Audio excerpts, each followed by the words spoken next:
It's Krayden here, David Krayden. That's how James Bond always introduced himself. I'm sure you remember and can easily recognize the theme from James Bond. Fantastic piece of music. Great jazz, by the way. But everybody, I think, on Earth who has ever watched movies knows that theme song, and they know James Bond. And by the way, I must confess, I'm not packing a Walther PPK or a Beretta because you know how gun laws are in Canada. And I probably have the cops knocking at my door looking for weapons if I had any such thing on me right now. So I haven't even got a cigarette. I have a cigar over there, but no cigarettes. But it all comes down to why am I here today? We're talking about how the estate of Ian Fleming, the author of all of those James Bond films, wants to censor his work. This is absolutely outrageous. And I have to say, I'm a huge fan of Ian Fleming as a man and as a novelist because he was a fascinating character. Absolutely fascinating. He served in naval intelligence during the Second World War.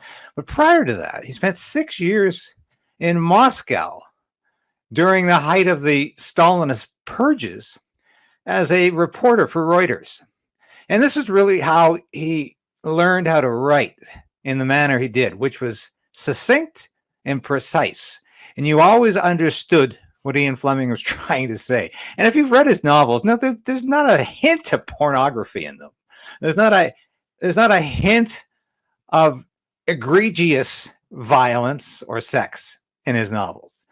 What they describe is a man named James Bond who is ruthless, cunning, highly intelligent, physically fit, but also likes to smoke, drink, and womanize. And this is what makes his character so fascinating. Now, I must say, have I read them all? Yes. A couple of years ago, if you can see this without the glare, I went and bought these.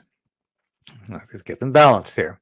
A complete set of the Ian Fleming James Bond novels.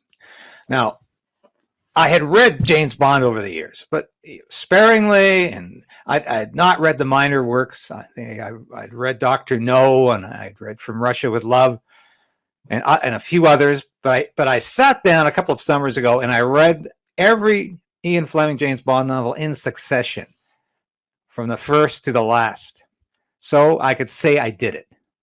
You know, much like the way I've read all of Dostoevsky, because I said I want to read them all. If I'm going to talk about these things, read them. And Ian Fleming's the same way. And you read these books and you say, my God, this man knows how to write. And it's because he honed his writing as a reporter. And in those days, reporters are reporters. They were very objective, and they got to the news quickly. And this is what the James Bond novels are like. They're not written for children, obviously. I'm not saying they're simple or simplistic, but they're very but much like a John Kennedy speech. And we're going to put this all together in a minute, how this is all related. But I'm telling you, when you start censoring somebody's work, should be anathema. We do not censor people's works. Read them or don't read them. You don't like them, don't read them. Like them or hate them. But for God's sake, don't change them to suit the current taste, which right now to me is deplorable. But James Bond, if they're going to start attacking the books, you can imagine they're going to start attacking the films next. And you think they can't do this? With CGI and the way we can computer generate imagery, you can bet that they can take scenes out and add new scenes. And will this happen? Of course it will. This is the insane society we're living in. But it's got to stop. And I say, let's make this the hill. Because no way are they touching James Bond. Hands off the James Bond novels and the James Bond movies.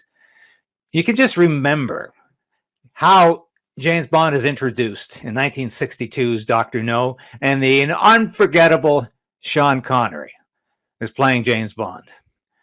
He's gambling in a private club in London, in a casino. And he's asked his name, and he has a cigarette in his hand, and he says, Bond, James Bond. And that's the introduction that has led to the most successful series of films in the history of mankind. And I don't like the current James Bond, and God help us if they politically change James Bond in the future, which I'm sure they will want to do. But Sean Connery, for me, is the archetypical James Bond. I also liked Roger Moore and Pierce Brosnan, because when I was a young man, I used to be mistaken for Pierce Brosnan when he was doing Remington Steele. So, so I've got my tux on today. I used to wear this as a singer. And this brings us to another thing. What does James Bond represent, especially since the film came out in 1962? What else was popular? Well, a president named John F. Kennedy, who happened to say he had just read Dr. No and From Russia with Love. And this, of course, catapulted the sales of James Bond in the United States through the roof. And at the same time, who was John Kennedy's favorite singer? Frank Sinatra. And what was Frank Sinatra doing in 1962? Playing Las Vegas. And quite often, he was joining his friends Dean Martin, Sammy Davis Jr., and Peter Lawford as part of the Rat Pack.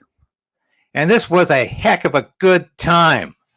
And I tell you what, why do we look back on the early 60s, the Kennedy years, with such fondness and such envy? Because we understood the roles of men and women. We understood that men were men and women were women. There was no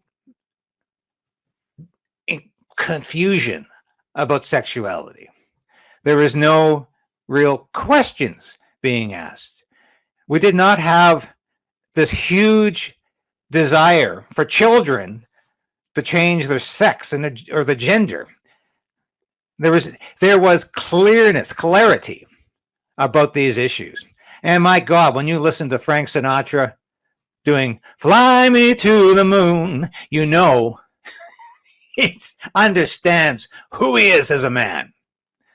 And John F. Kennedy loved that sort of thing. And the Kennedy administration was quite clear, the best and the brightest. But it all comes down to, though, whether or not you're listening to Frank Sinatra singing a tune or John F. Kennedy making a speech or reading Ian Fleming, the English is impeccable. And it's quite clear what they're trying to say. We live in a society today where politicians don't have a clue in hell what they're trying to say.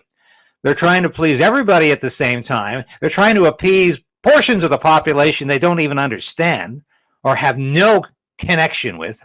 So what do we have? We have word salads.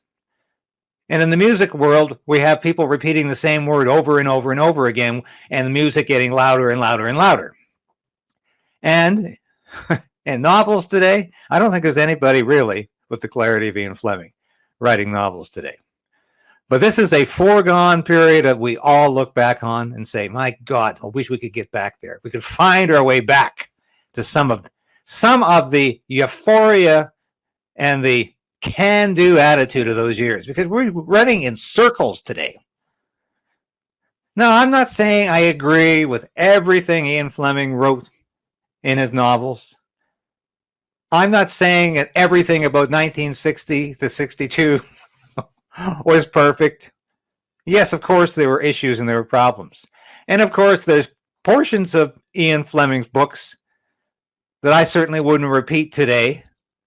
But I tell you, I don't give a damn about that. I want to know what people thought in 1962 or 1956. I want to know what those attitudes were. I don't want the books changed to reflect attitudes today, because believe me, in 10 years' time, we're going to be looking back on 2020 to 2023 as dark years where we could not focus on real things, that we had biological men competing in women's sports, and we had biological men taking their clothes off in little girls' change rooms and saying, how the heck did this ever happen? How did we get there? Why couldn't we focus on real things like keeping people employed and fed and motivated? What happened to our society? So don't change it now, because 10 years from now, we're going to have to change it right back. And this is what makes it all so incredibly banal. And in the larger picture, this is so Orwellian. This is so Orwellian. And I was noting a column the other day written for MSNBC. And the entire piece was a string of cliches just strung together. And it reminded me of George Orwell's wonderful essay, Politics in the English Language. And I encourage anybody who is a journalist to read that. Now, Orwell always called himself a socialist, but he was never a socialist who buried the truth and wasn't afraid to criticize other socialists. And he hated the way so many left-leaning writers wrote. And he said so, that people basically just strung together slogans and a bunch of words that in the end didn't mean anything anymore. And this is exactly how a lot of people write today, especially politicians, how they speak today. It's all talking points that are meaningless. And we need to get back to words that have meaning, that are grounded in substantive, comprehensive speech. And that we don't have anymore. And Orwell is never more relevant than he is in 2023, not only with the way people write their columns today and their books today, but the way politicians speak today. And get your hands off books, because this is what Orwell imagined in 1984, that they would be redefining and reimagining the past. They wouldn't just destroy the present. They weren't satisfied with destroying the present. They had to put their hands on history. They had to put their hands on the way people wrote and what was said 10, 20, 30 years ago. And that is completely destructive. It's fetid. It is diseased. It is contrary to all good sense and all good democratic values of free speech and free thought. And we are killing ourselves with this. And I tell you, I want it to stop. And I think it's time that we said enough is enough. And with that, it's Krayden, David Krayden. Canadian Shooting Sports Association. Without the CSSA, our gun rights would have been taken long ago. These guys are on the front lines helping to draft smart and intelligent firearms regulations and legislation in Canada, and more importantly, educating the public about how we keep guns out of the hands of the wrong people. To become a member, it's absolutely worth every penny.